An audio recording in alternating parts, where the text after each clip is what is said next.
So இந்த வாட்டி நடந்த சிவில் சர்வீசஸ் எக்ஸாமில் வந்து 225வது ரேங்க் வாங்கியிருக்கேன். நான் வந்து என்னோடய ப்ரிப்ரேஷனில் வந்துட்டு ப்ரிலிம்ஸ், இன்டர்வியூ, என்னோடய மெயின் ஸ்டேஜ் 3மே வந்து நான் கிங்மேக்கர்ஸ் ஐஏஎஸ் அகாடமியில் தான் பண்ணேன். Sir wholeheartedly big thanks for you for guiding us. And இந்த என்னோட என்டையர் ஜேர்னி பார்த்திங்க அப்படின்னா என்னோட 7 years எஃபர்ட்டு. இதில் வேரியஸ் பாயிண்ட் ஆஃப் டைமில் வந்து எனக்கு மென்டாஸோட கைடன்ஸ் வந்து ரொம்ப ஹெல்ப்ஃபுல்லாக இருந்திருக்கு. First person is director Kingmakers Poominathan sir. So வந்து he was the first person to identify that I have a potential அப்படின்றது. நோட் பண்ண வேண்டிய இன்னொரு விஷயம், mark must not affect. So most of the aspirants இப்போ நான் எதையும் கேட்குறேன் அப்படின்னா, ஒரு லாஸ்ட் ஒரு 3-4 இயர்ஸாக most common issue with aspirants பேசுகிறேன். எனக்கு மார்க்கே வர மாட்டேங்குது. இப்போ கட் ஆஃப் ரிலீஸ் எனக்கு அந்த 90 வரவே இல்லை, 90 எந்த டெஸ்ட்லையும் வரவே இல்லை. எந்த மார்க் போட்டாலும் 90 மார்க் 100 மார்க் வர மாட்டேங்குது. ஸோ நான் என்ன பண்ணுவேன் அப்படின்னு பார்த்தீங்கன்னா, எக்ஸாம் ஹாலில் அந்த கொஷினை படிப்பேன், ஈஸியாக இருந்தால் போடுவேன், இல்லைன்னா நான் விட்டுருவேன். ஏன்னா அங்கே நான் அந்த இடத்துல அந்த ஆன்சரை அட்டாச் பண்ணுறேன் அப்படின்னா அது பெரிய தப்பாக இருக்குது. இது வந்து 2 hours நான் பண்ண வேண்டிய ஒரு விஷயம். 3வது ப்ராக்டிஸ் தெரியும். ப்ராக்டிஸ்க்கு என்ன பண்ணேன் அப்படின்னு பார்த்தீங்கன்னா, எனக்கு ஒன்று தெரிஞ்சது, எனக்கு பேசிக்ஸே வீக்காக இருக்குது அப்படின்னு சொல்லிட்டு, ஓகே மேக்ஸ் ஆகி இதுவும் decent, but maths is not equal to CSAT. Sir கண்டிப்பாக ஃபேமிலி சப்போர்ட் வந்து UPSC ஜர்னிக்கு ரொம்ப அவசியம். And being a female child, என்னோட பேரண்ட்ஸ் பார்த்தீங்க அப்படின்னு பார்த்தீங்கன்னா they come from a very nominal background.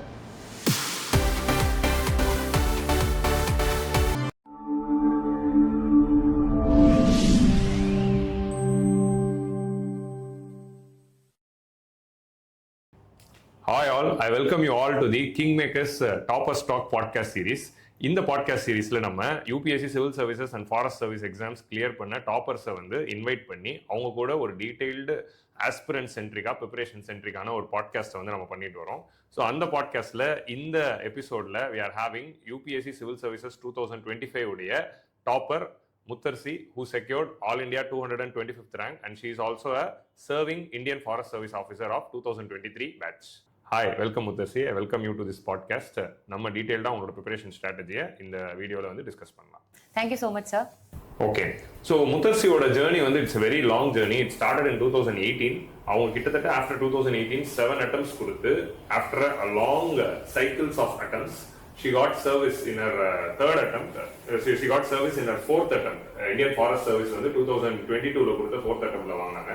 அதுக்கப்புறம் சர்வீஸ்ல இருந்துகிட்டே நிறைய அட்டம்ப்ட்ஸ் கொடுத்து and finally she got her favorite service, Indian Administrative Service.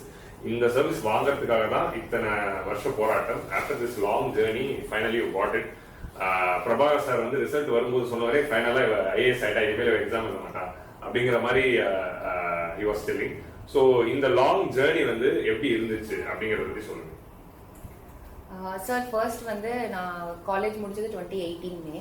நான் அப்போ வந்து கிங்மேக்கர்ஸ் ஐஏஎஸ் அகாடமியில் வந்து ப்ரிலிம்ஸ் கம் மெயின்ஸ் கோர்ஸ் வந்து சேர்ந்துருந்தேன். ஸோ ஃபஸ்ட்டு ஸ்டார்டிங் பண்ணப்போ ஐ ஸ்டார்டட் வித் NCERT. என்னோட ஃபர்ஸ்ட் அட்டெம்ப்ட் கொடுத்துருந்தேன். And it was quite a challenging attempt. என்ன ரீசன் அப்படின்னு பார்த்தோன்னா, being a freshers it was a very learning experience. And also one more lesson என்ன அப்படின்னு பார்த்தீங்கன்னா, along with the general studies you need to focus with CSAT என்றது தெரிஞ்சது. I couldn't clear the first prelims. Then I went for the next attempt, second attempt. So அது 2020. But இந்த அட்டெம்ப்ட்ல என்ன ஆச்சு அப்படின்னு பார்த்தீங்கன்னா, பிகாஸ் ஆஃப் கோவிட் வந்து ஒரு 5 months டிலே வந்து இருந்தது. அண்ட் நான் என்னோட இந்த 1 year 1.5 years ஜேர்னியை வந்து ரீவிசிட் பண்ணுறப்போ எனக்கு என்ன ஃபீல் ஆச்சு அப்படின்னு பார்த்தீங்கன்னா, I need to improve certain areas and also I changed my option from sociology to geography. அந்த 5 months வந்து ஒரு முக்கியமான சேவியர் டைமு. ஸோ அந்த டைமில் I also started preparing for geography. Along with it நான் வந்து இந்த மெயின்ஸ் கோர்ஸ் வந்து கிங்மேக்கர்ஸில் எழுதிட்டு இருந்தேன். தோ பீயிங் அ ஃப்ரெஷர்ஸ் அந்த டைமில் என்ன பண்ணேன் அப்படின்னு பார்த்தீங்கன்னா, வாட் எவர் இட் இஸ் போய் எக்ஸாம் கொடுக்கணும், அந்த ஒரு மென்டல் பேரியரை பிரேக் பண்ணணும் அப்படின்றது வந்து என்னோட ப்ரையாரிட்டியாக இருந்துச்சு. Again that was a very good learning experience. Fortunately அந்த வருஷம் மெயின்ஸும் கிளியராக இருந்தது and I went for the interview. But again reality I couldn't make it இந்த லிஸ்ட்டு ஃபைனலில். அதுக்கப்புறம் திரும்ப 2021 ப்ரிலிம்ஸ் கொடுத்துருந்தேன். அப்போ ஒரு 5 நாள் டைம் தான் இருந்தது. ஃபைனல் ரிசல்ட்டுக்கும் ப்ரிலிம்ஸுக்கும் ஒரு 5 நாள் ரிசல்ட் தான் இருந்தது. அண்ட் ஐ நோ தட் எனக்கு CSATல ஒரு பேக் ஃபுட் இருக்குது அப்படின்றது. பட் நான் அதை சரி பண்ணலை. அந்த அட்டெம்ப்டில் எனக்கு ப்ரிலிம்ஸே வரலை. ஸோ இன்டர்வியூ போயிட்டு ப்ரிலிம்ஸே வரலை அப்படின்னும் போது ஒரு ஷாக்கிங்கான எக்ஸ்பீரியன்ஸ் அது. Even today I remember it. அப்போது நான் என்ன பண்ணேன் அப்படின்னு பார்த்தீங்கன்னா, okay this should not repeat. So அடுத்த அட்டெம்ப்ட் போகிறப்போ கண்டிப்பாக டெஃபினட்டாக நல்லா பண்ணணுன்ற ஒரு நல்ல எனர்ஜியோடு திரும்ப ஸ்டார்ட் பண்ணுற மாதிரி இருந்தது. நெக்ஸ்ட் என்னோட 4th attempt 2022ல் கொடுத்துருந்தேன். 22 எப்படி இருந்தது அப்படின்னு பார்த்தீங்கன்னா, ஓகே ஒரு 3 வருஷம் நம்ம வந்து ப்ரிப்பரேஷன் பண்ணியிருக்கோம், 3 வருஷம் அட்டம்ப்ட்டும் கொடுத்துருக்கோம். அப்போ வந்து ஒரு மெச்சூர்டான அட்டம் 2022 எனக்கு. ஸோ எனக்கு வந்து ப்ரிலிம்ஸ் வந்து ஈஸியாக கிளியர் ஆகிடுச்சு. கிளியர் ஆகிட்டு எனக்கு fortunately I also got the forest mains call. So இப்போ ஃபர்ஸ்ட் எஜெண்டா என்ன அப்படின்னா சிஎஸ்சி மெயின்ஸ் நல்லா பண்ணணும் அப்படின்றது. அப்போ வந்து அகைன் நான் என்னோட ஜியாகிரஃபி வச்சு என்னோட 2வது அட்டம் கொடுக்குறேன். But by the mean time நான் வந்து I was associated with Kingmakers IAS academy. அப்போ சத்ய கலைவாணி மேமோட கைடன்ஸ்ல வந்துட்டு என்னோட ஜியாகிரஃபி நோட்ஸ் ஓரளவுக்கு கன்சாலிடேட் இருந்தது. ஸோ கன்சாலிடேட் பண்ண நோட்ஸை வச்சு எனக்கு அந்த மெயின்ஸ் எழுதுறப்போ கொஞ்சம் ரிவார்டிங்காக இருந்தது, கம்ஃபர்டபுளாக இருந்தது அந்த அட்டம் கொடுக்குறப்போ. அகைன் மெயின்ஸ் கிளியர் பண்ணியிருந்தேன் and I went for an interview 2022. But again இந்த அட்டம் என்ன ஆச்சு அப்படின்னு பார்த்தீங்கன்னா, மெயின்ஸில் நல்ல மார்க் 780, ஜியாகிரஃபியில் 300. நான் தான் அந்த வருஷத்தோட all India topper. But again என்ன ஆச்சு அப்படின்னு பார்த்தீங்கன்னா, லிஸ்ட்லேயே பேர் வரல. ஷாக்கிங்காக இருந்தது. ஃபைனல் ரிசல்ட் வந்துட்டு கட் ஆஃப் மார்க்கும் என்னோட ஃபைனல் மார்க்கும் ஒரே mark. Then also I was not in the list. But I had another opportunity or பேக்கப்னு சொல்லலாம். ஃபாரஸ்ட் சர்வீஸோட இன்டர்வியூ கால் வந்துருந்தது. இப்போ என்ன சேலஞ்சிங்காக இருந்தது அந்த பாயிண்ட்ல பார்த்தீங்க அப்படின்னா, 4 வருஷம் அட்டம் கொடுத்துருக்கோம், வாட் வி வாண்டட் அப்படின்றது கிடைக்கல. ஆனால் எனக்கு அந்த 2021 ஹிஸ்ட்ரி ரிப்பீட் ஆகக்கூடாதுன்றது வந்து ரொம்ப கான்ஷியஸாக இருந்தது. எனக்கு மே 23 ரிசல்ட் வந்தது, மே 28 ப்ரிலிம்ஸ், 25ஆம் தேதி மார்க் ஷீட் பார்க்குறப்போ கொஞ்சம் டிஸ்ஆர்டனிங்காக இருந்தது. அதை விட வந்து ஒரு மென்டல் கிரிட் என்ன அப்படின்னா, I should definitely crack this exam. Crack பண்ணுறப்போ வந்து இந்த ஜர்னியே ஒரு மீனிங்ஃபுல்லாக ஒரு ஐஏஎஸ்ல முடியணுன்றது வந்து ஒரு மென்டல் கிரிட் வந்து அந்த டைமில் எனக்கு ரொம்ப ரொம்ப ஃபீல் ஆகிருந்தது. ஸோ 23 அட்டெம்ப்டில் வந்து அந்த ப்ரிலிம்ஸ் பேப்பர் பார்த்தீங்கன்னா quite a challenging prelims paper. So ஏன் அப்படின்னா கொஸ்டின் பேப்பரோட ஃபார்மேட் மாறி இருந்தது, சிசாட்டோட டஃப்னஸ் இன்க்ரீஸ் ஆகிருந்தது. அங்கே நம்ம எந்த அளவுக்கு அடாப்ட் ஆகணுன்றதை வந்துட்டு எனக்கு தெரிய வச்ச ஒரு அட்டெம்ப்ட். பட் ஒரே விஷயம் என்ன அப்படின்னா, தெரியலனாலுமே மென்டலி ஸ்டேபிளாக இருக்கணும் அந்த 2 மணி நேரம் அப்படின்றது வந்து எனக்கு டீச் பண்ண ஒரு அட்டெம்ப்ட். எக்ஸாம் கொடுத்துருந்தேன், மெயின்ஸ் கால் வந்துருந்தது அண்ட் அகைன் இன்டர்வியூ போயிருந்தேன். அப்போ என்ன ஆச்சு அப்படின்னு பார்த்தீங்கன்னா, சின்ஸ் நான் ட்ரைனிங் போயிட்டேன், ஃபாரஸ்ட் சர்வீஸில் ட்ரைனிங் போயிட்டேன். ஏன்னா ஃபாரஸ்ட் சர்வீஸில் எனக்கு வந்து 22ல் கிளியர் ஆகிருந்தது. ட்ரைனிங் போகிறப்போ நம்ம அந்த ட்ரைனிங் பண்ணுறப்போ ஒரு ஆஃபீஸர் லைக் குவாலிட்டிஸ்ன்னு வரும்போது கொஞ்சம் டோன் டவுன் ஆயிடுச்சு.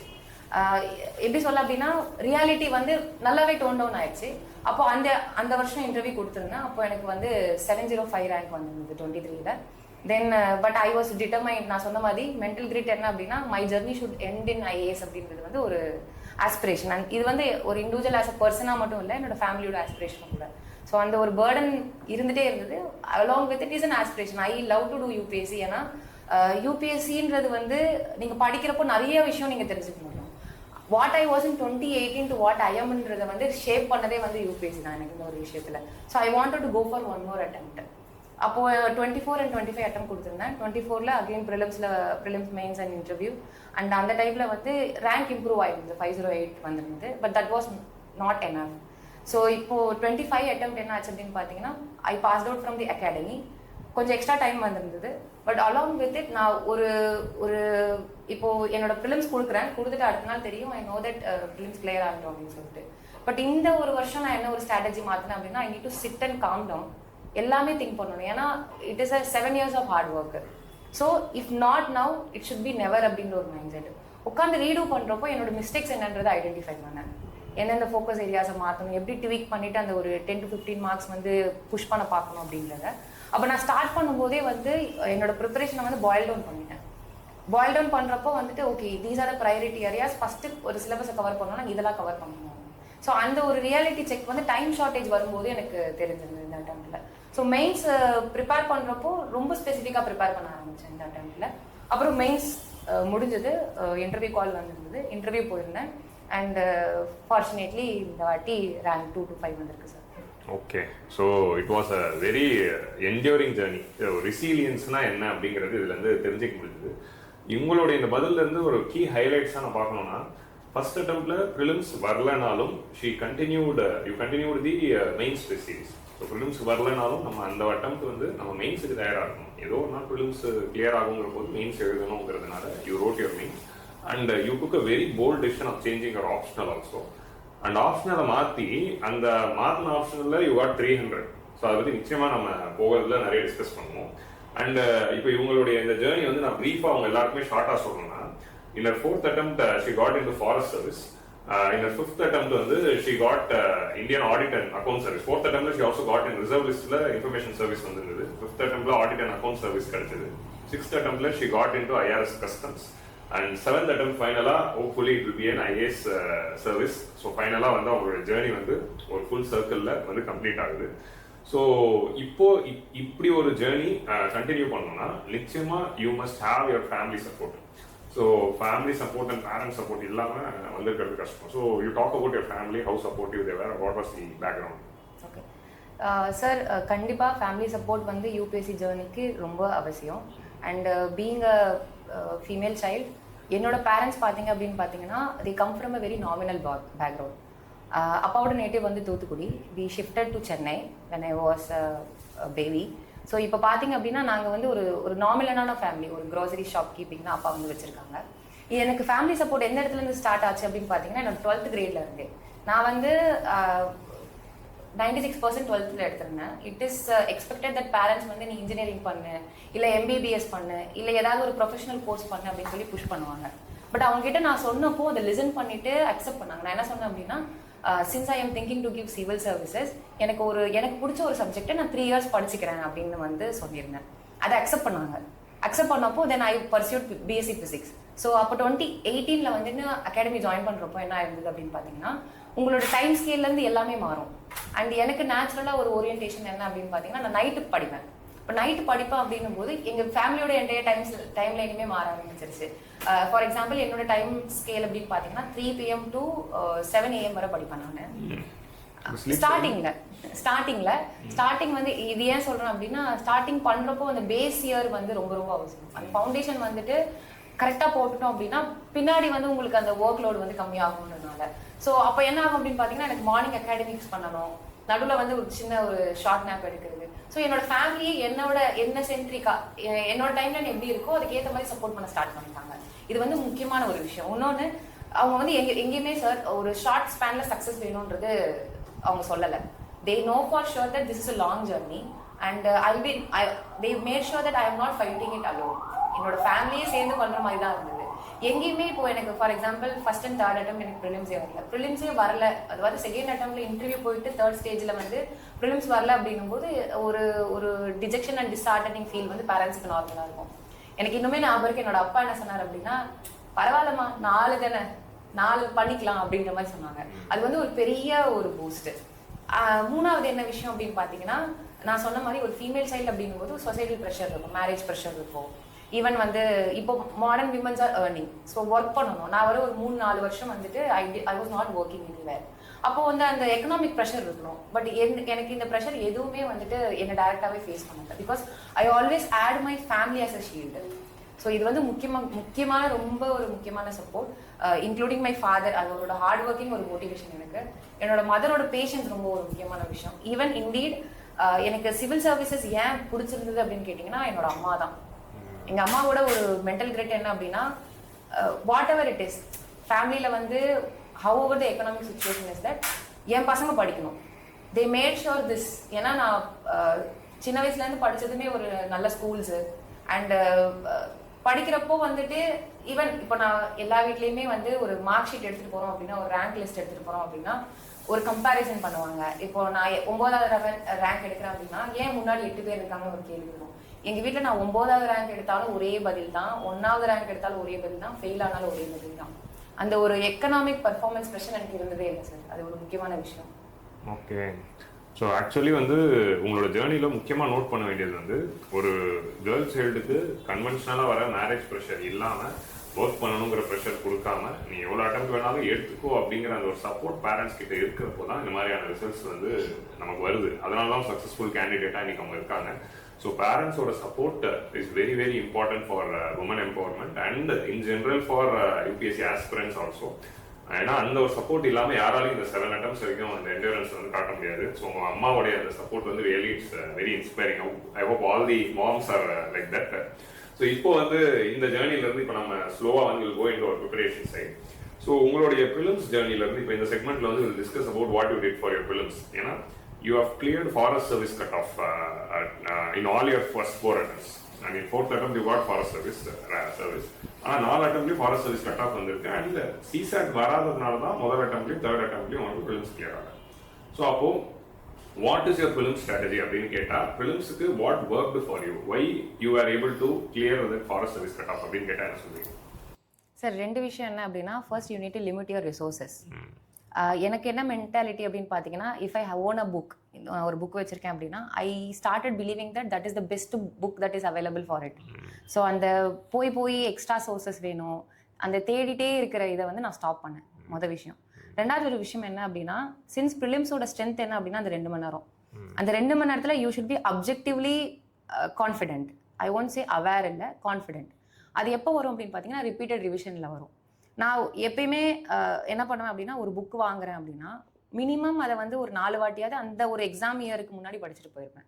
ஸோ அப்போ எனக்கு என்ன ஆகுது அப்படின்னா, கண்ணை மூடி யோசிக்கிறப்போ ஆர்டிகல் 14 19 அந்த டவுட் வரக்கூடாது. I know for sure that one go article 14 தான் இருக்கும். ஸோ அந்த ஒரு கான்ஃபிடன்ஸை வந்து பை ப்ராக்டிஸ் நான் வந்து பண்ண ஆரம்பித்தேன் sir. So considering the preparation part என்ன அப்படின்னு பார்த்தீங்கன்னா, ஸ்டாட்டிக் பார்ட்டில் லிமிட் பண்ணது, கரண்ட் அஃபேர்ஸை வந்து ஓவர்டூ பண்ணலை. ஏன் அப்படின்னா, ஐ ஆல்வேஸ் பிலீவ் ஒரு டாப்பிக்கோட எக்ஸாமில் வரதுக்கான பாசிபிலிட்டி பார்த்தீங்கன்னா 0.0000001%. ஸோ அப்படின்னு இருக்கப்போ அதை ரொம்ப வந்து ஃபோக்கஸ் பண்ண வேணாம். அப்போ என்ன பண்ணணும் அப்படின்னா, அதுக்கு தான் நியூஸ் பேப்பர் ஹெல்ப் பண்ணும். எந்த நியூஸ் ரிப்பீட்டடாக கரண்ட் அஃபேர்ஸில் இருந்திருக்கு, அதே மாதிரி ரெண்டாவது ப்ரையாரிட்டைஸ் பண்ண ஆரம்பித்தேன். கரண்ட் அஃபேர்ஸில் சில டாபிக்ஸ் ரொம்ப ரொம்ப important. You take economics, you take environment, culture. இந்த டாபிக் எல்லாமே உங்களோட கரண்ட் ஹேப்பனிங்ஸ் ரொம்ப ரொம்ப முக்கியம். ஏன்னா இதுலேருந்து தான் ஸ்கீம்ஸுமே உங்களுக்கு ரிஃப்ளெக்ட் ஆகும். ஸோ அப்போ நான் இதை வந்து ப்ரையாரிட்டைஸ் பண்ணேன் கரண்ட் அஃபேர்ஸில். மூணாவது என்ன பண்ணேன் அப்படின்னா, sir I never treated final exam as the only exam. நான் எழுதுகிற ஒவ்வொரு டெஸ்ட்டுமே எனக்கு வந்து என்னோட ரியல் டெஸ்ட் ஆஃப் அந்த 2 hours அதை வந்து நான் என்ஷோர் பண்ணேன். அப்போ நான் என்ன பண்ணுவேன் அப்படின்னு பார்த்தீங்கன்னா, 2 ஃப்ராண்ட்டில் ஒர்க் பண்ணுவேன். ஒன்று வந்து 2 மணி நேரம் இன்பர்சன் ஆஃப்லைனில் போய் டெஸ்ட் எழுதுறது, அது ரொம்ப ரொம்ப அவசியம். நீங்கள் எந்த அட்டெம்ப்ட் எத்தனாவது அட்டெம்ப்ட் கொடுத்தாலும் சரி, அந்த 2 மணி நேரம் மைண்டை அந்த 100 கொஷின்குள்ளே கன்ஃபைன் பண்ணுறோமா அப்படின்றது முக்கியம். ஸோ அந்த ப்ராக்டிஸ்க்கு நான் இது ஒன்று பண்ணுவேன், ஆஃப்லைனில் டெஸ்ட் எழுதுறது. ரெண்டாவது என்ன பண்ணுவேன் அப்படின்னா, சிலபஸை படிச்சுட்டு, சிலபஸ் அப்படின்னா என்கிட்ட இருக்க புக்ஸ், ஏன்னா UPSC சிலபஸ் எல்லாமே வரும்.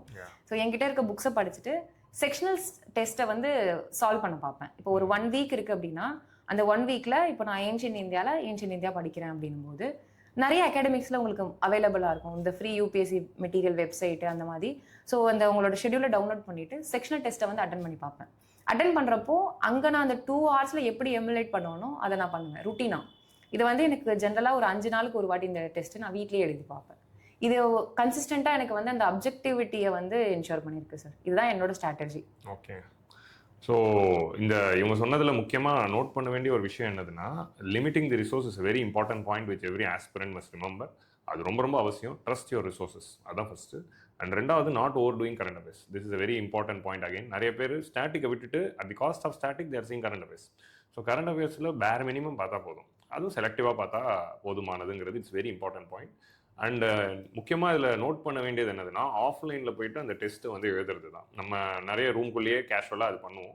பட் ஒரு OMR வச்சு அது ஒரு 2 hours ஒரு சினாரியோ, எக்ஸாம் ஹால் சினாரியோவில் எழுதுறப்போ தான் can emulate it. So that is a very important point which each and every aspirant must remember.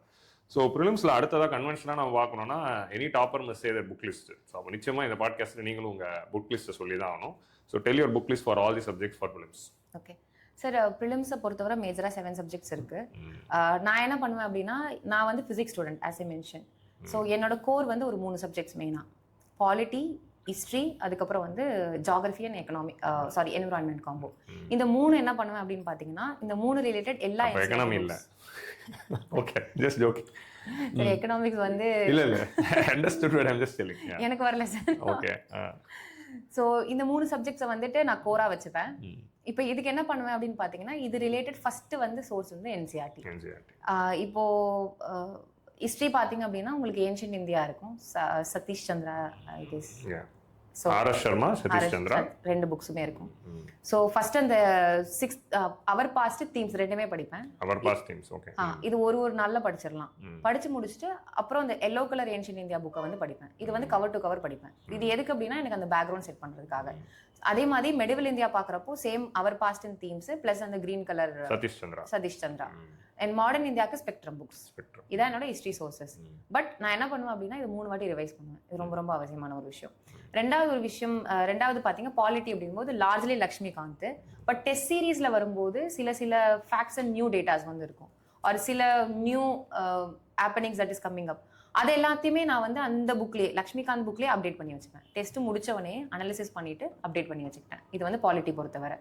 3வது வந்து உங்களுக்கு ஜியாகிரஃபி அண்ட் என்விரான்மெண்ட் பொறுத்தவரை. என்விரான்மெண்ட்டுக்கு நான் PMF IAS லார்ஜாக படித்தேன். அது போக வெப்சைட்டில் வந்துட்டு அந்த கரண்ட் அஃபேர்ஸ் ரிலேட்டடாக அப்டேட் பண்ணுவாங்களே சார், அதுலேருந்து கவர் பண்ணது தான். அண்ட் ஜியாகிரஃபிக்கு வந்து கோச்சிங் லேயாங் படிச்சிருந்தேன். பட் அகெயின் இப்போ வந்து UPSC is going to basics. Rain forest ஆகட்டும் இல்லை லேண்ட் ஃபார்ம்ஸ் ஆகட்டும், இதுக்கு வந்து இது ஒரு நல்ல சோர்ஸ். அது போக வந்துட்டு ஃபிசிக்கல் ஜியாகிரஃபின்னு ஒரு NCERTs இருக்கும், அப்புறம் இந்தியன் ஜியாகிரஃபின்னு ஒரு NCERT இருக்கும். ஸோ இது 2 தான் கவர் பண்ணியிருப்பேன் இந்த இதுக்கு. தென் எக்கனாமிக்ஸ் பார்த்தீங்க அப்படின்னா எக்கனாமிக்ஸ் வந்து எனக்கு வந்து ஒரு வீக் ஸ்பாட்னு சொல்லலாம். ஸோ என் அஜெண்டா இதில் என்ன அப்படின்னா அவங்க 10 கொஸ்டின் கேட்குறாங்கன்னா 6 கொஸ்டின் வித்தவுட் எரர் போடணும் அப்படின்றதுக்காக. ஸோ நான் இங்கே ப்ரிப்பேர் பண்ணும்போது என்ன பண்ணுவேன் அப்படின்னா அந்த பேசிக் கொஸ்டின்ஸை வந்து விடக்கூடாது அப்படின்றதுக்கு. ஸோ பேசிக் கொஸ்டின்ஸ் கவரேஜுக்கு வந்துட்டு மேக்ரோ எக்கனாமிக்ஸ் NCERTயும் அது போக வந்துட்டு ரமேஷ் சிங் புக்ஸும் வந்து படிச்சிருந்தேன். பட் போக போக ரமேஷ் சிங் வந்து கொஞ்சம் பெருசாக இருந்தது, பல்கியாக இருந்தது.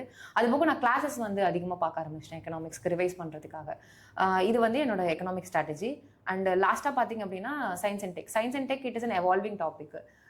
இயர்லி கம்பைலேஷன்ஸ் இருக்கும்ல சார் விஷனில், அதை வந்து கவர் பண்ணியிருந்தேன்.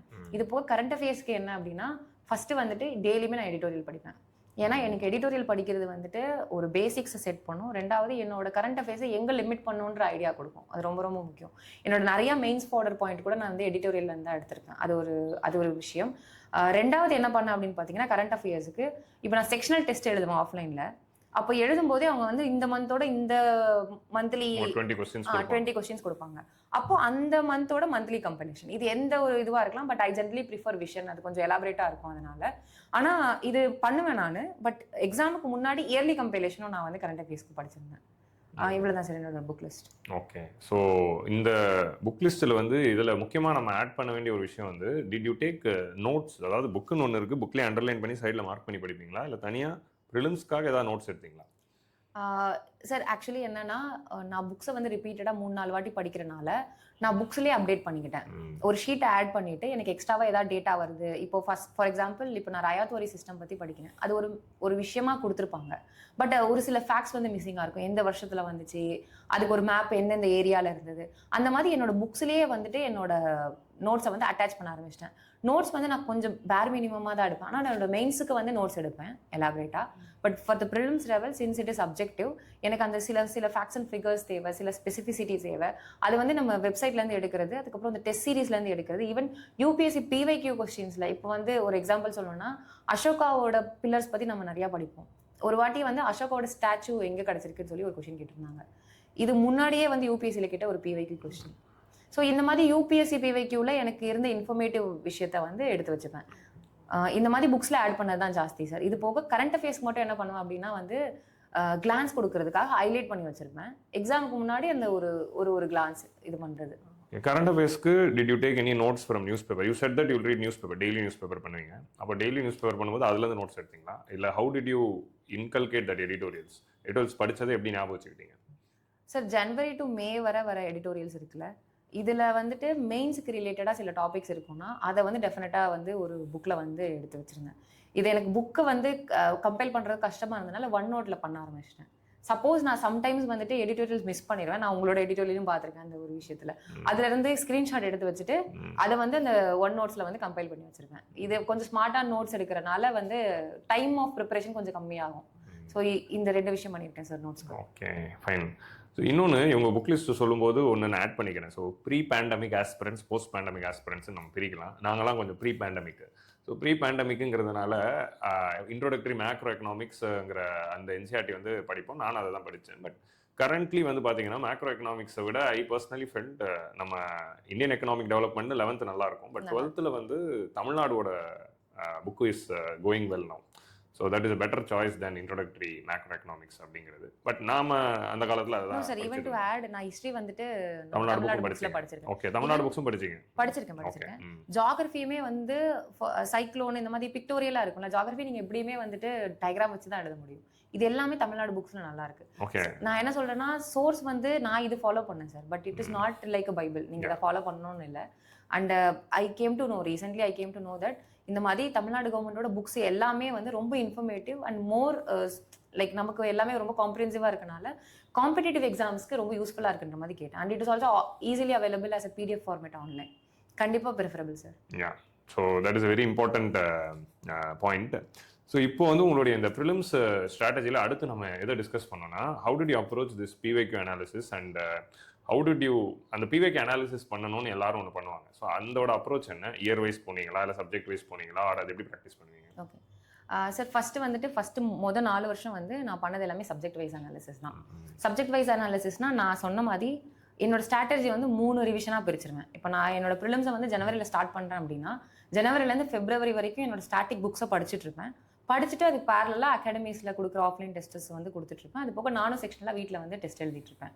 அகெயின் மார்ச் டு உங்களுக்கு அடுத்த ஏப்ரல் வரைக்கும் என்ன பார்த்தீங்கன்னா ஒரு 1.5 months என்னோட செகண்ட் ரிவிஷன் பண்ணுறப்போ ஒரு லெசர் நோன் ரிசோர்ஸஸ்லாம் இருக்குல்ல. இப்போ எப்படி சொல்ல, இப்போ 6th standard NCERT படிக்கணும்னு அவசியம் கிடையாது. நீங்கள் ஆல்ரெடி படிச்சிருப்பீங்க, ஒரு வாட்டி பேஜை திருப்பி பார்த்தா அது 1/2 மணி நேரத்தில் முடிச்சிடலாம். அதில் ஹைலைட் பண்ணியிருக்க விஷயத்த ஒரு வாட்டி படிச்சிருங்க. படிச்சுட்டு பட் அந்த நம்மளோட இந்த எல்லோ அண்ட் கிரீன் புக் இருக்குல்ல, ஏன்ஷியன்ட் அண்ட் மெடிவல், அதை ஆனால் ஃபுல்லாக படிப்பேன். ஸோ என்னோட செகண்ட் ரிவிஷனில் வாட் இஸ் சோ பர்டிகுலர் அதை மட்டும் தான் படிப்பேன். பட் இந்த டைமில் என்னோட கரண்ட் அஃபேர்ஸையுமே ஜாயின் பண்ண ஆரம்பிச்சிருவேன். அண்ட் தேர்ட் ரிவிஷன் கொடுக்குறப்போ இது 1 month எடுத்துருக்கும். 1 month எடுத்துக்கிறப்போ ஹை லெவல் புக்ஸ் எப்படின்னா இந்த ஸ்பெக்ட்ரம், லக்ஷ்மிகாந்த், ரமேஷிங் இந்த மாதிரி புக்ஸை வந்துட்டு நான் ரிவைஸ் பண்ணிட்டுருவேன். இது வந்து என்னோட அப்ரோச் ஸ்ட்ராட்டஜி. ஸோ இப்படி பண்ணுறப்போவே நான் என்ன பண்ணுவேன் அப்படின்னா எல்லா வாட்டியுமே வந்து ஒரு சப்ஜெக்ட் படிக்கிறப்போ அதோட PYQ என்ன, ஏன் அந்த கொஸ்டின் கேட்டிருக்காங்க. ரெண்டாவது என்ன அப்படின்னு பார்த்தீங்கன்னா நிறைய மார்க்கெட்லேயே அவைலபிளாக இருக்குது. PYQ வந்து டாபிக் வைஸ் கம்பைல் பண்ணியிருப்பாங்க. குப்தா அட்மினிஸ்ட்ரேஷன்ல எவ்வளோ. நீங்கள் எந்த பார்த்தீங்க, எந்த புக்கு? அரிஹந்த், திஷா அந்த மாதிரி. Sir I think I hope Arihant. Okay, cover இல்லை சார், படிச்சு கவர் கிழிஞ்சிருக்கும். கவர் இல்லை. ஸோ அதில் தான் நான் பார்த்துருக்கேன். ஸோ அப்படி பார்க்குறப்போ உங்களுக்கு தெரியும் இப்போ ஹிஸ்ட்ரி அப்படின்னா அசோகா டைமு, அதுக்கப்புறம் உங்களுக்கு முகல் டைம்ஸ் இதெல்லாம் இம்பார்ட்டன்ட். அதுலேயுமே இப்போ அசோகா அக்பர் வந்து இம்பார்ட்டன்டான பர்சன். இப்போ இவங்களோட சென்ட்ரிக்காக நிறையா படிக்கிறது. இந்த அனாலிசிஸ் வந்து பண்ணியிருப்பேன். எது வந்து heavy weight topic PYQ subject wise பார்த்தவரை இது வந்து ஃபர்ஸ்ட் செக்ரிகேஷன் நம்ம பண்ணணும். ரெண்டாவது என்ன பண்ணணும் அப்படின்னு பார்த்தீங்கன்னா எந்த அளவுக்கு டெப்த் போகிறாங்கன்றதை பார்க்கணும். ஸோ அப்போ உங்களால் வேற எங்கேயாவது இப்போ ரிசோர்ஸஸை வந்து இதுக்கு இன்க்ளூட் பண்ண முடியும்னா பண்ணணும். அப்போ டெப்த் போகிறாங்க அப்படின்னா நான் 2 ரிசோர்ஸஸ் வந்து எடுத்துப்பேன் சார். ஒன்று வந்துட்டு சப்போஸ் உங்களுக்கு நிறையா அகாடமியோட கம்பைலேஷன்ஸ் வந்து அவைலபிளாக இருக்கும், அதுலேருந்து நீங்கள் அப்டேட் பண்ணிக்கலாம். அப்படி இல்லை அப்படின்னா டெஸ்ட்லேயே உங்களுக்கு வந்துட்டு, ஏன்னா டெஸ்ட்டில் ஒரு கொஸ்டின் கேட்குறாங்க அப்படின்னா there will be a team well thought question will be asked. Many times அது வந்து NCERT லெவலை விட ஹையராக இருக்கலாம். அப்போது அது இன்ஃபர்மேட்டிவாக இருக்கும். அப்போ டெஸ்ட் எழுதிட்டு அதை அப்படியே விட்டுறக்கூடாது. அதை வந்து ஒரு இடத்த கம்பைல் பண்ணி வைக்கணும். இந்த 2 விஷயம் நான் PYQ அனாலிசிஸில் பண்ணேன். But once my 4th attempt crossed, எனக்கு ஆல்மோஸ்ட் இந்த ட்ரெண்டு தெரியும். 5th, 6th, 7th attempt வரப்போ நான் வந்து 2013 மோஸ்ட் ரீசெண்ட் ப்ரிலிம்ஸ் பேப்பர் அதை வந்து ஒரு வாட்டி ஃபுல்லாக போட்டு பார்த்துருவேன். அப்படி பண்ணுறப்போ ஓகே இந்த வருஷம் எப்படி கேட்டிருக்காங்க, என்ன ட்ரெண்டில் கேட்டிருக்காங்க, எதுக்கு வெயிட்டேஜ் கொடுத்துருக்காங்க. நீங்கள் பார்த்தீங்கன்னா இப்போ ரீசெண்டாக பார்த்தீங்க அப்படின்னா ஜாகிரஃபி, என்விரான்மெண்ட்டு அண்டு பாலிட்டி இதுக்கோட வெயிட்டேஜ் வந்து இன்க்ரீஸ் ஆயிருக்கு. ஆனால் இதில் ஒரு ட்ரெண்ட் நீங்கள் பார்க்கலாம், ரொம்ப பேசிக்கான கொஸ்டின் கேட்பாங்க. ஸோ இந்த ட்ரெண்ட் அனாலிசிஸ் ரொம்ப முக்கியம். அப்போ என்ன அப்படின்னா கரண்ட் அஃபேர்ஸ் ஃபோக்கஸ் பண்ணுறோம், ஹையர் லெவல் அண்டர்ஸ்டாண்டிங் பண்ணுறோம் அப்படிங்கிறப்போ நம்மளோட பேசிக்ஸை மிஸ் பண்ணக்கூடாதுன்றது ஒரு லேர்னிங். ஸோ என்னோட 2 டைப் ஆஃப் அனாலிசிஸ்மே பண்ணியிருக்கேன். அண்ட் இந்த அனாலிசிஸ் ரொம்ப ரொம்ப முக்கியம். It will guide your preparation. ஏன்னா ப்ரிப்பரேஷன் வந்து this is like a vast ocean. உங்களுக்கு ஒரு லைட் ஹவுஸ் தேவை. அந்த லைட் ஹவுஸ் என்ன அப்படின்னு பார்த்தீங்கன்னா PYQ மட்டும் தான். ஸோ இந்த PYQs வந்து நீங்கள் இந்த இயர் வைஸாக போனது you took the print out and spiral போட்டு அந்த பிரிண்ட் அவுட் ஒன்று வரும் எல்லா இயரோட. ஓகே, அதில் வச்சு you will just solve it. இப்போ இந்த மார்க்கெட்டில் இப்போ ஆஃப் லேட் வந்து இந்த ட்ரிக்ஸ் எல்லாம் ஃபாலோ பண்ணீங்கன்னா யூ வில் கெட் 110. இந்த ட்ரிக்ஸை ஃபாலோ பண்ணால் 120 guarantee, forest service guarantee. So forest service cut off ஈஸியாக கிளியர் பண்ணுற நீங்கள் அந்த ட்ரிக்ஸ் ஏதாவது ஃபாலோ பண்ணீங்களா? Any tricks you had for prelims? இல்லை சார், ஆனால் I came to know that there are tricks that was in north India actually. அப்படி ஒரு ட்ரெண்ட் இருக்கு. ஒண்ணே ஒன்று ஆட் பண்ணு, ப்ரீ 2020 ஆஸ்பிரன்ட்ஸ்க்கு அதெல்லாம் தெரியாது. எனக்கும் தெரியாது. ஸோ நான் வந்து கொஞ்சம் ஹெவி லேர்னர் மாதிரி தான் சார். நான் அந்த ஸ்டாட்டிக் புக்ஸ் அப்ரோச் பண்ணுறது தான் என்னோட ரிப்பீட்டட் ரிவிஷன் வந்து என்னோட குயிக் திங்கிங் எக்ஸாமில் வந்து ஹெல்ப் பண்ணியிருக்கு. ஏன்னா இன்னொன்று, திஸ் இஸ் அ டிஸ்க்ளைமர், நான் என்ன பண்ணுவேன் அப்படின்னு பார்த்தீங்கன்னா, நிறைய பேர் 90 போட்டு 50-60 கொஸ்டின்ஸ் வந்து ரைட்டாக வரும். நான் வந்து ரொம்ப செலக்டிவாக போடுவேன். எனக்கு risk taking ability in prelims all வந்து ரொம்ப லிமிட்டடு.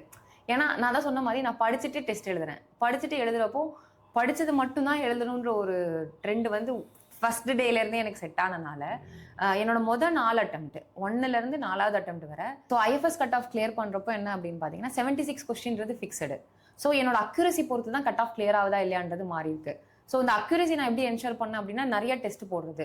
இது வந்து ஓவர் எஸ்டிமேட்டட் நம்பர் கிடையாது. நான் ஒரு ப்ரிலிம்ஸ்க்கு கிட்டத்தட்ட ஒரு 70-80 கொஸ்டின் பேப்பர் சால்வ் பண்ணிட்டு தான் போவேன். Even when I was giving attempt from my academy also, I made sure that அந்த 15 நாள் 20 நாள் இருந்தாலுமே மினிமம் 50 கொஸ்டின்ஸ் பேப்பர் போட்டு போகிறதுன்றதை வந்து வச்சிருந்தேன். அந்த ப்ராக்டிஸ் ஒரு முக்கியமான ஃபேக்டரு. ரெண்டாவது ஸ்ட்ராட்டஜி என்ன அப்படின்னா, அந்த 2 மணி நேரத்தில் வந்து டக்குன்னு எல்லா கொஸ்டினும் தெரியலாம், டக்குன்னு எல்லாமே தெரியாமையும் இருக்கலாம். என்னோட 2020 பேப்பர்ல என்ன ஆச்சு அப்படின்னு பார்த்தா, முதல் 21 கொஸ்டினுக்கு எனக்கு ஆன்சர் தெரியல. என்னோட ஃபர்ஸ்ட் ப்ரிலிம்ஸ் கிளியர் பண்ணது அந்த வருஷம் தான். ஒரு கொஸ்டினுமே எவ்வளோ இம்பார்ட்டன்றதுக்கு அதுதான். என்னோட கட் ஆஃப் வந்து 86.86 நினைக்கிறேன், கட் ஆஃப் சம்திங் 86 or 88. என்னோட மார்க் வந்து அதுல இருந்து 0.8 ஜாஸ்தி. ஒரு கொஸ்டின் போட்டிருந்தாலுமே you are not from the list. So இப்போ இந்த லேர்னிங் எனக்கு வந்து ரொம்ப முக்கியமான ஒரு விஷயம். ஸோ நான் அக்யூரசி படி போகிற ஆள். பட் என்னோட 5th 6th அட்டெம்ப்ட், அதாவது 23, 24 and 25 என்ன பண்ணேன் அப்படின்னு பார்த்தீங்கன்னா, ப்ராடராக உங்களுக்கு வந்து ஒரு மெச்சூரிட்டி வந்துருச்சு சப்ஜெக்டை பொறுத்தவரை. அப்போ எக்ஸ்ட்ரா ரிஸ்க் எடுத்தே ஆகணும். ஏன்னா பேப்பர் டைனமிக்காக மாறிடுச்சு. இப்போ அக்யூரசி போட முடியாது. ஏன்னா முன்னாடி வந்துட்டு ஓகே ஒரு ஸ்டாட்டிக் படிச்சிருக்கீங்க, அது ரிலேட்டட் டாபிக் வருது, நீங்கள் ஒரு பாயில் டவுன் பண்ணி ஒரு ஆன்சர் போடலாம். இப்போ ஒரு கரண்ட் அஃபேர்ஸ் கொஸ்டின் கேட்குறாங்க அப்படின்னும் போது you need to go by logics. Logic வந்து ரொம்ப ரொம்ப ரொம்ப முக்கியம். இப்போ ஒரு it came to my mind, uranium Iran நியூஸ்ன்னு பார்த்துட்டு இருக்கோம். USA is trying to limit nuclear enrichment பார்த்துட்டு இருக்கோம். அப்போ என்ரிச்மெண்ட் லிமிட் பண்ணுறாங்க அப்படின்னா அதிகமாக பண்ணக்கூடாதுன்றது என்னோட காமன் அண்டர்ஸ்டாண்டிங். எனக்கு ஒரு பர்டிகுலர் நம்பர் தெரியாது. என்னோட எடிட்டோரியல்லேருந்து எனக்கு அண்டர்ஸ்டாண்ட் பண்ணது என்னன்னா, யுரேனியம் வந்து வெப்பன் கிரேடு அப்படின்னு சொல்லிட்டு ப்ரிலிம்ஸில் ஒரு கொஸ்டின் கேட்டிருந்தாங்க. இந்த யுரேனியம் வந்து இத்தனை % இருந்துச்சு அப்படின்னா வெப்பன் கிரேடு இல்லை நியூக்ளியர் ஃபியூவல் அப்படின்றது. அப்போ எனக்கு அதில் வந்து ஒரு இன்கன்சிஸ்டன்சி புரிஞ்சுது. லாஜிக்ன்றது வந்துட்டு பிளைண்டாக அட்டன் பண்ணுறது இல்லை, ஒரு அண்டர்ஸ்டாண்டிங்லேருந்து வருது. அது ப்ராடர் அண்டர்ஸ்டாண்டிங் வந்தனால ஒரு 24, 23, 25 அட்டெம்ப்ட்ல என்ன பண்ணேன் அப்படின்னு பார்த்தீங்கன்னா 90 கொஸ்டின் போடுறது. 90 கொஸ்டின்ஸ் போட்டுட்டு உங்களோட ஆவரேஜ் இன்க்ரீஸ் ஆக ஆரம்பிச்சிருச்சு. 66 கொஸ்டின்ஸ் கரெக்ட் ஆகுது, 70 கொஸ்டின்ஸ் கரெக்ட் ஆகுது. போன வருஷம் எனக்கு வந்து ப்ரிலிம்ஸில் 112 வந்திருந்தது ப்ரிலிம்ஸ் கட் ஆஃப். சூப்பர். இது நான் வந்து என்னோட பழைய ஸ்ட்ராட்டஜி படி பண்ணியிருந்தேன். நான் வந்து ஆல்ரெடி ஒரு IFoS, அதனால ஓகே. பழைய ஸ்ட்ராட்டஜி படி பண்ணியிருந்தேன்னா இந்த மார்ஜின் வராது. ஸோ ரிஸ்க் எடுக்கணும், but it should be backed by logics. Blind logic like வந்து science and techno all the above போடணும் அப்படிலாம் எந்த ட்ரெண்டும் கிடையாது. அது பண்ணவும் கிடையாது. It is too risky.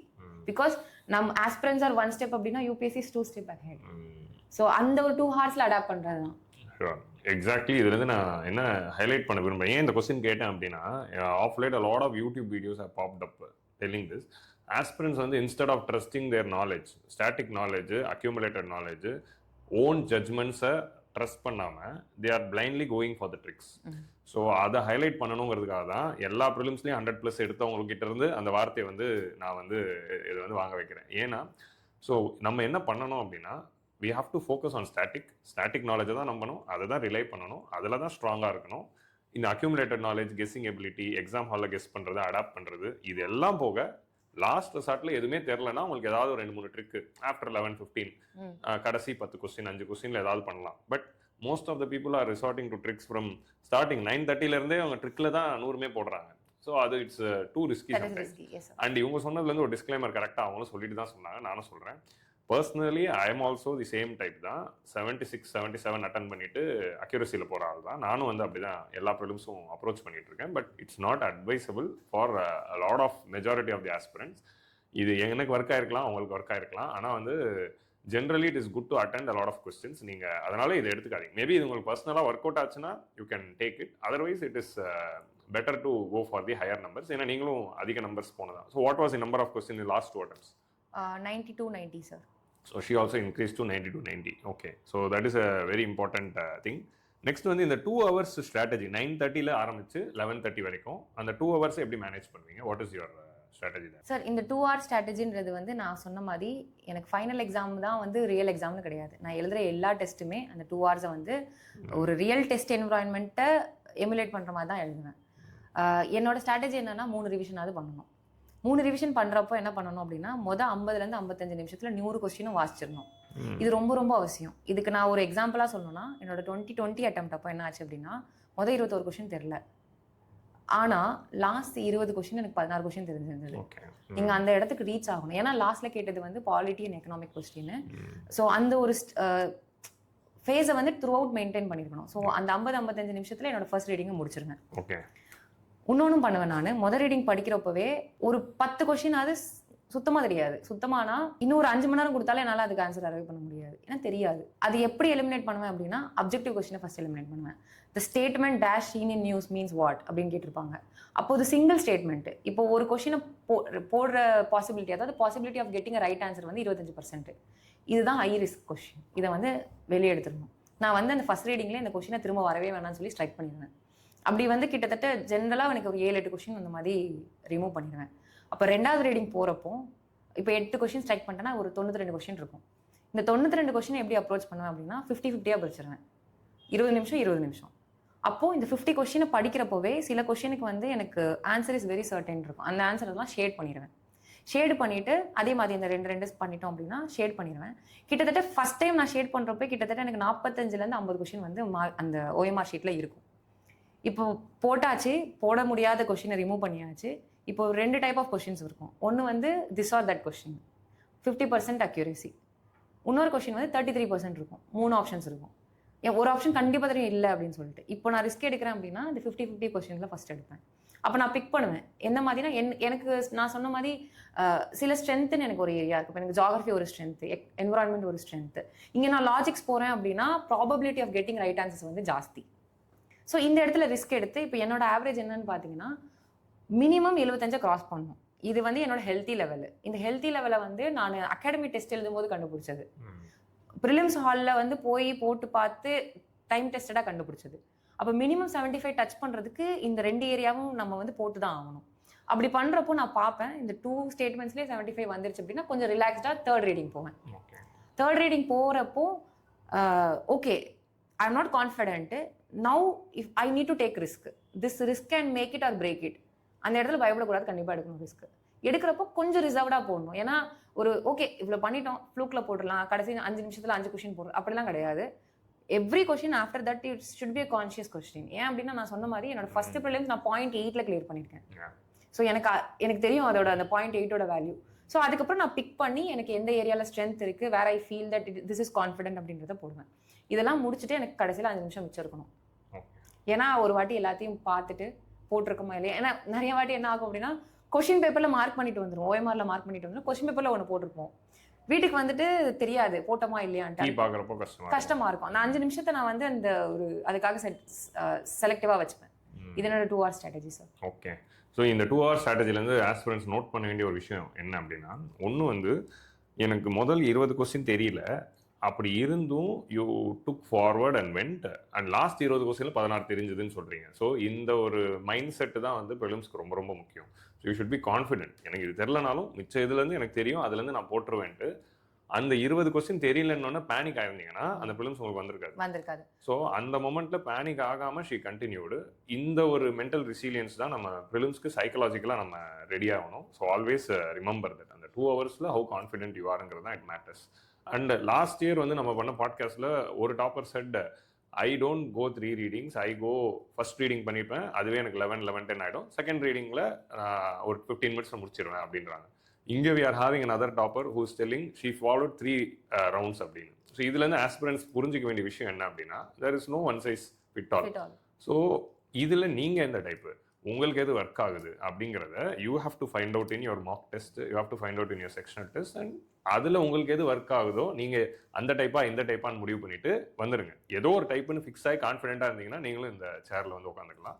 So அதுதான் we have to remember from this particular thing. So next வந்து இன்னொன்று முக்கியமாக கேட்கணும், ப்ரிலிம்ஸுக்கு முன்னாடி இந்த last 1 month what you use to do, அதாவது இப்போ வேணாம், இப்போ நீங்கள் சர்வீஸ் போன பிறகு இந்த கடந்த 4 attempt வேணாம், உங்களோட முதல் 4 attemptல இந்த last 1 month what you use to do and எத்தனை மார்க்ஸ் எடுப்பீங்க, ஃபுல் லென்த் மார்க்ஸ், செக்ஷனல் இல்லாமல் ஃபுல் லென்த் மார்க்ஸ் எப்படி எடுப்பீங்க, ஃபுல் லென்த் மார்க்ஸ்லேயும் உங்களுக்கு நல்ல மார்க் வருமா, இல்லை அந்த மார்க் கம்மியாக இருக்கிறப்போ how use to handle it அப்படிங்கிற அந்த ஆஸ்பெக்ட் வந்து வில் டிஸ்கஸ். சார் என்னோட லாஸ்ட் 1 மந்த்தை வந்து நான் சில சப்ஜெக்டை ப்ரையாரிட்டியாக பண்ணியிருப்பேன். நான் சொன்ன மாதிரி எனக்கு அந்த 3 காம்பினேஷன் ஒர்க் பண்ணியிருக்கு. Polity, history, geography and environment combo. இந்த 3த்துல இருக்க ஸ்டாண்டர்ட் புக்ஸை ரிவைஸ் பண்ணிடுவேன். இது வந்து நான் நெகோஷியபிள். இது வந்து ஃபர்ஸ்ட் விஷயம். ரெண்டாவது என்ன பண்ணுவேன் அப்படின்னா, கரண்ட் அஃபேர்ஸில் இம்பார்ட்டண்டான டாபிக்ஸ்னு இருக்கும். நான் சொன்ன மாதிரி எக்கனாமிக்ஸு, கல்ச்சரு, அதுக்கப்புறம் ஓரளவுக்கு என்விரான்மெண்ட்டு, இதெல்லாமே எக்கனாமிக் கரண்ட் அஃபேர்ஸ் படி ரொம்ப இம்பார்ட்டன்டான டாபிக். இதை வந்து ஒரு இயர்லி கம்பைலேஷன் வாசிச்சிருப்பேன் முன்னாடியே, அதை ரிவைஸ் பண்ணிடுவேன். இதுக்கு ஈக்குவலாக ஒன்று பண்ணுவேன். நான் இதுவரை ப்ரிலிம்ஸ் டெஸ்ட்டுன்னு ஒன்று அப்ரோச் பண்ணியிருப்பேன் ஆஃப்லைனில். அந்த கொஷின் பேப்பர்லாம் எடுத்து ஒரு வாட்டி பார்ப்பேன். அது வந்து ரொம்ப அவசியம். நீங்கள் பண்ணுறப்போ எந்த இடத்துல தப்பு பண்ணீங்கன்றது உங்களுக்கு தெரியும். அப்போது அந்த தப்பை நம்ம அங்கே பண்ணக்கூடாதுன்றது வந்து சப்கான்ஷியஸாக நமக்கு ரெஜிஸ்டர் ஆகிட்டு இருக்கும். இது வந்து 3வது ஒரு விஷயம். 4வது விஷயம் என்ன பண்ணுவேன் அப்படின்னா, எனக்கு வந்து இந்த 1 மாசத்துல கிட்டத்தட்ட 15 நாள் எனக்கு CSATக்கு வந்து ஸ்பெண்ட் பண்ணுவேன் நான். ரொம்ப ரொம்ப அவசியம். ஏன்னா என்னோட first attempt and third attempt ஒரு மார்க் 2 மார்க்ல வந்து கட் ஆஃப் மிஸ் ஆகலை. 10 மார்க்கு 15 மார்க் 15 கூட இல்லை 17 மார்க் அப்படின்னும் போது அது பெரிய மார்ஜின்.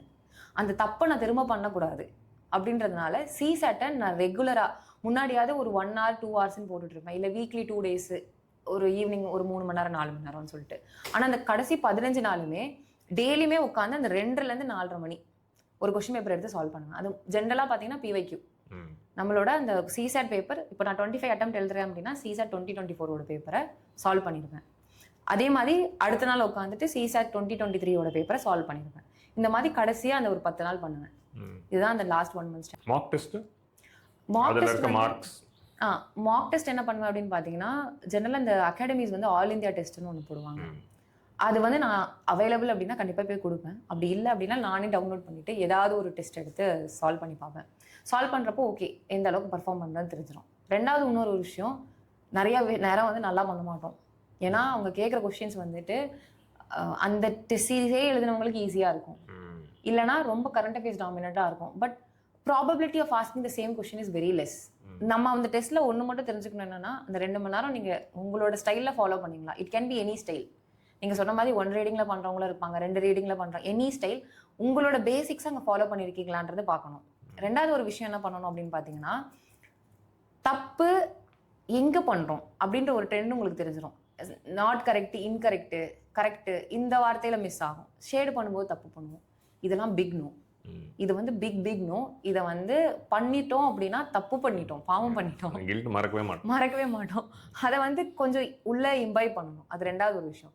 3வது மார்க் நான் பெருசாக வந்து இது பண்ண மாட்டேன். ஏன்னா சில டெஸ்ட்டில் உங்களுக்கு 140 வரும், சில டெஸ்ட்டில் 70 வரும். ரெண்டுமே பார்ட் அண்ட் பார்சல். நமக்கு என்ன ஐடியா அங்கே அப்படின்னு பார்த்தீங்கன்னா, கட் ஆஃபுக்கு மேலே இருக்கணும்.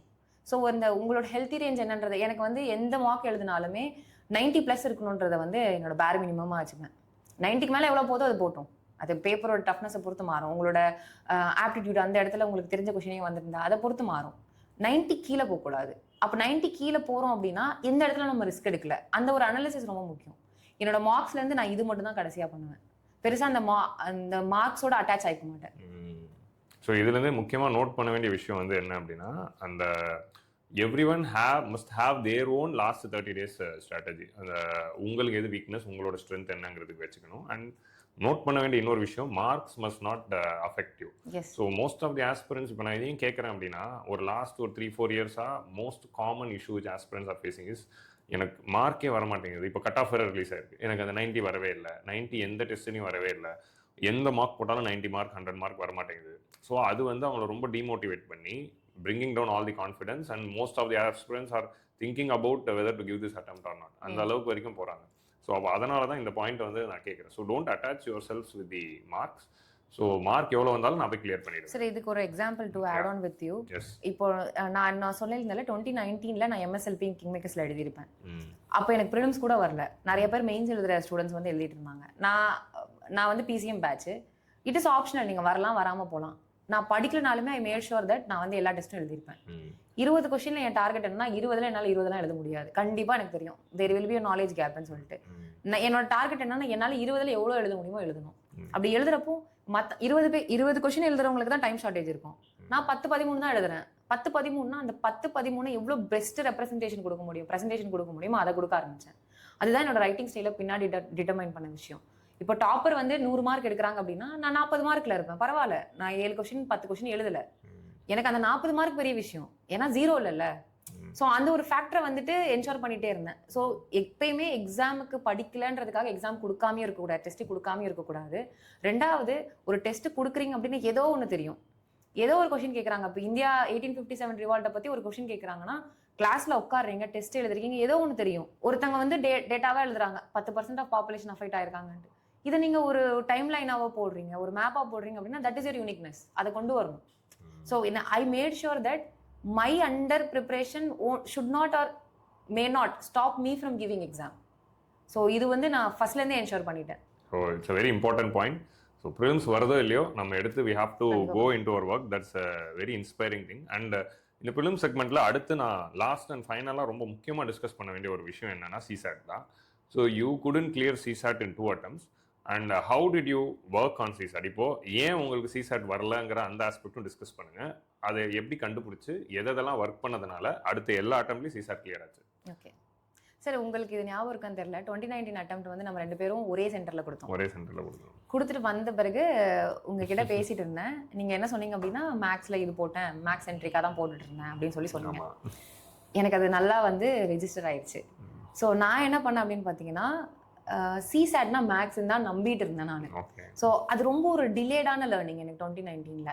மேக்ஸ் இருக்கு, காம்ப்ரிஹென்ஷன் இருக்கு அப்படின்னா எனக்கு ஸ்ட்ரென்த் எங்க வேணா இருக்கலாம். பட் என்னோட மென்டல் லிமிடேஷன் மேக்ஸ் தான் போடணும், ஏன்னா அக்யூரசி ஜாஸ்தி அப்படின்ற ஒரு லிமிடேஷன் வந்து பெரிய மிஸ்டேக். என்னோட ஃபர்ஸ்ட் 3 அட்டெம்ப்ட்டுமே என்ன ஆச்சு அப்படின்னு பார்த்தீங்கன்னா, நான் பியூர்லி மேக்ஸ் வச்சு காம்ப்ரிஹென்ஷன்ல 1-2 தான் போடுவேன். காம்ப்ரிஹென்ஷன் 27 கேட்குறாங்க, 1-2 அது 80 கொஸ்டின்ல 1-2 போடுறேன் அப்படின்னா சச் அ பிளண்டர். ஸோ நான் ஃபர்ஸ்ட் என்ன சொல்லுவேன் அப்படின்னா, there should be an ideal mix of maths and comprehension question, even logical reasoning. இது வந்து முக்கியமான விஷயம். ரெண்டாவது என்ன அப்படின்னு பார்த்தீங்கன்னா, CSAT வந்து குயிக் மேத் அப்படின்னும் போது எனக்கு இந்த கொஸ்டின் படிக்கிறேன், அந்த கொஸ்டின் ஆன்சர் போட்டே ஆகணும்னு கண்டிப்பாக கிடையாது. You should have the art of leaving. 1.5 second 1.5 நிமிஷம் 30 செகண்ட் மேலே கொஸ்டின் படிச்சிட்டிங்க, 1 நிமிஷம் போட்டு பார்த்துட்டீங்க, ஆன்சர் வரல, விட்டுட்டு அடுத்த கொஸ்டினுக்கு போயிடணும். இது ரொம்ப ரொம்ப முக்கியம். நான் முன்னாடி சொன்ன மாதிரி இங்கேயுமே 80 கொஸ்டினை கவர் பண்ணுறது முக்கியம். இப்போ எனக்கு ஒரு எக்ஸாம்பிள் சொன்னேன்னா, எனக்கு பர்முட்டேஷன் காம்பினேஷன் புரிஞ்சதே இல்லை, இப்பயுமே புரியல, இனிமேல். சரி. ஸோ நான் என்ன பண்ணுவேன் அப்படின்னு பார்த்தீங்கன்னா, எக்ஸாம் ஹாலில் அதை கொஸ்டினை படிப்பேன், ஈஸியாக இருந்தால் போட்டுருவேன், இல்லைன்னா நான் விட்டுருவேன். ஏன்னா அங்கே நான் அந்த இடத்துல அந்த ஆன்சரை அட்டாச் பண்ணுறேன் அப்படின்னா அது பெரிய தப்பாயிரும். இது வந்து 2 ஹார்ஸில் நான் பண்ண வேண்டிய ஒரு விஷயம். 3வது ப்ராக்டிஸ் செக்மெண்ட். ப்ராக்டிஸ்க்கு என்ன பண்ணேன் அப்படின்னு பார்த்தீங்கன்னா, எனக்கு ஒன்று தெரிஞ்சது, எனக்கு பேசிக்ஸே வீக்காக இருக்குது அப்படின்னு சொல்லிட்டு, okay maths I do decent, but maths is not equal to CSAT. It is quick thinking. And quick திங்கிங்கிறத விட how logical you are, how fast you arrive at an ஆன்சர்ன்றது. அப்போ எனக்கு பேசிக்ஸை வந்து ஓகே ஷார்ட்கட்ஸ் கொஞ்சம் கற்றுக்கணும் அப்படின்றது வந்து ஒன்று தெரிஞ்சது. நான் என்ன பண்ணேன் அப்படின்னு பார்த்தீங்கன்னா, ஹரிஹந்தன் ஒரு புக் இருக்கும், அந்த புக்கை வச்சு செலக்டட் டாபிக்ஸ், எனக்கு சில விஷயம்லாம் அந்த number system, calendar question, time, speed and distance, இதெல்லாம் எனக்கு பிடிச்சிருந்தது. பிடிச்ச டாபிக்ஸ் எல்லாம் இந்த மாதிரி அந்த புக்ஸ்லேருந்து கவர் பண்ண ஆரம்பிச்சிட்டேன். நீங்கள் என்னதான் புக்ஸை கவர் பண்ணாலும் பேரலி இன்னொரு விஷயம் என்ன பண்ணணும் அப்படின்னா, you need to know short tricks.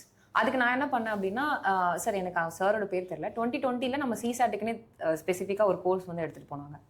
நாங்கள் ஒரு கிளாஸ் விடாமல் வந்து அட்டன் பண்ணி ஃபுல் நோட்ஸ் எடுத்து வச்சிருந்தேன். அது என்னோட பேஸ் நோட்ஸ். அது எனக்கு இப்போ வரையுமே ஹெல்ப் பண்ணிட்டு இருக்கு. ஆக்சுவலி அது ஒரு விஷயம் ஒன்று நடந்தது, ஏன்னா ஷார்ட் ட்ரிக்ஸ்க்கு ரொம்ப முக்கியமாக இருந்தது. 3வது விஷயம் என்ன பண்ண அப்படின்னு பார்த்தீங்கன்னா, question is always repetitive. CSAT கொஸ்டினை உட்காந்து அனலைசைஸ் பண்ணிட்டு அண்ட் கண்டினியூஸ்லி நீங்கள் வந்து நம்ம வந்து ஆல்ஃபபெட்ஸாக டெய்லியும் பார்க்குறோம், திடீர்னு நம்பர் ஸ்டார்ட் பண்ணால் புரியல பிரெயினுக்கு. அப்போ நான் என்ன பண்ணேன் அப்படின்னா, CSAT மந்த்ரான டெலகிராமில் ஒரு சேனல் இருக்கும், அவங்க வந்து PYQவோட ஒரு 2-3 கொஸ்டின்ஸ் ஒரு நாளைக்கு போடுவாங்க. அண்ட் அலாங் வித் இட் அவங்களோட டிஸ்கஷன்ஸ் இருக்கும். இதை வந்து நான் டெய்லியுமே வந்து அந்த ஒரு கொஸ்டின், அது போல் மாதிரி தான், தனியாக போகணும்னு அவசியம் இல்லை, நீங்கள் எங்கே வேணால் பார்க்கலாம், எப்போ வேணால் பண்ணலாம். அந்த ஒரு ஃப்ரீ ஹேண்டில் வந்து கொஞ்சம் கொஞ்சம் டெய்லியுமே ஒரு 1 இயர் ஃபுல்லாகவே 2 கொஸ்டின் 3 கொஸ்டின் டெய்லியுமே போடுவேன். பட் லாஸ்ட் அந்த 3 மந்த் வந்து இந்த CSATக்கான ப்ரிப்பரேஷனை கொஞ்சம் ரேம்ப் அப் பண்ணிடுற மாதிரி இருந்தது. இது வந்து 3ஆவதா பண்ணது. 4வது டெஸ்ட். கடைசி 3 மாதம் CSAT எங்கே டெஸ்ட் வச்சாலும் நான் போய் அட்டன் பண்ணிடுவேன். எங்கே வச்சாலுமே ஆன்லைன்லேருந்து டவுன்லோட் பண்ணுறது. சப்போஸ் எனக்கு இன்னைக்கு படிக்கிற மாதிரி ஃபீல் ஆகலை அப்படின்னா அன்னைக்கு CSAT டவுன்லோட் பண்ணிட்டு ஓகே இன்னைக்கு CSAT போட்டு பார்ப்போம் அப்படின்றது. அதை வந்து ரெகுலராக பண்ண ஆரம்பித்தேன். அப்புறம் கொஷின் பேப்பரோட ட்ரெண்ட் மாறிடுச்சு. ட்ரெண்ட் மாறினப்போ பார்த்தீங்கன்னா ஒரு வருஷம் இங்கிலீஷ் ரொம்ப டஃப்பாக இருக்கும், ஒரு வருஷம் மேக்ஸ் ரொம்ப டஃப்பாக இருக்கும், ஒரு வருஷம் வந்து ஒரு மாதிரியாக தான் இருக்கும் கொஷின் பேப்பரே. அந்த 2 மணி நேரத்தில் போடுறதுக்கே கொஞ்சம் கஷ்டமாக இருக்கும். அந்த இடத்துல என்ன தெரிஞ்சதுன்னா 5ஆவதா தேவை வந்து அடாப்டபிலிட்டி. அடாப்டபிலிட்டி எப்படின்னா, நான் இங்கே எனக்கு வந்து 40 கொஷின் வந்து என்னோட ஹெல்த்தி ரேஞ்சு. நான் 40+ போட்டேன் அப்படின்னா ஷோராக எனக்கு தெரியும் CSAT கிளியர் ஆயிரும்னு சொல்லிட்டு அந்த 40+க்கு நான் தேடுவேன். அந்த 80ல் 80மே சால்வ் பண்ண மாட்டேன். எனக்கு அந்த 40 கொஷின் எங்கே இருக்குன்னு தேடுறது தான் அந்த 2 மணி நேரம் வேலை. இதை நான் ரெகுலராக பண்ண ஆரம்பிச்சிட்டேன் எல்லா எக்ஸாம்லையும். This has helped me. And எனக்கு வந்துட்டு 50 மார்க் எடுக்கவே, அதாவது 67 மார்க் எடுக்கவே ஸ்ட்ரகிள் ஆனது நான் 112 100 வரைக்கும் புஷ் ஆனதுக்கு காரணம் வந்து இந்த ஸ்ட்ராட்டஜி தான், இந்த 5 விஷயம். இது வந்து பர்சனலாக டைம் டெஸ்டடு. என்ன மாதிரி CSATல வீக் ஆகிறவங்க இதை கொஞ்சம் ஹார்டான மெஷர்ஸ் தான், கொஞ்சம் ஷார்ட்டாக பண்ணிக்கலாம். But I took this hard effort, 5 லெவலில் பண்ணி பார்ப்போம் அப்படின்ற மாதிரி.